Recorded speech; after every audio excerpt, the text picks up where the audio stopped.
బీహార్ శాసనసభ ఎన్నికల్లో ఆర్జేడీ ఘోర పరాజయం తర్వాత మాజీ సీఎం లాలూ ప్రసాద్ యాదవ్ కుటుంబంలో మరో ఆసక్తికర ఘటన చోటు చేసుకుంది. పార్టీ నుంచి బహిష్కరించిన తన పెద్ద కుమారుడు తేజ్ ప్రతాప్ యాదవ్ ఇంటికి లాలూ ప్రసాద్ వెళ్లారు. తేజ్ ప్రతాప్ ఆహ్వానం మేరకు మకర సంక్రాంతి సందర్భంగా దహీ చురా విందుకు లాలూ హాజరయ్యారు. మంగళవారం సాయంత్రం లాలూ ఇంటికి వెళ్లిన తేజ్ ప్రతాప్ యాదవ్ తండ్రిని, సోదరుడు తేజస్వి యాదవ్ను సంక్రాంతి విందుకు రావాలని ఆహ్వానించారు.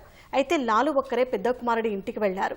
బీహార్ గవర్నర్ ఆరిఫ్ మొహమ్మద్ ఖాన్ సైతం తేజ్ ప్రతాప్ ఆహ్వానం మేరకు వెళ్లి విందులో పాల్గొన్నారు. గతేడాది మే నెలలో పార్టీ నుంచి తేజ్ ప్రతాప్ను లాలూ ప్రసాద్ బహిష్కరించారు.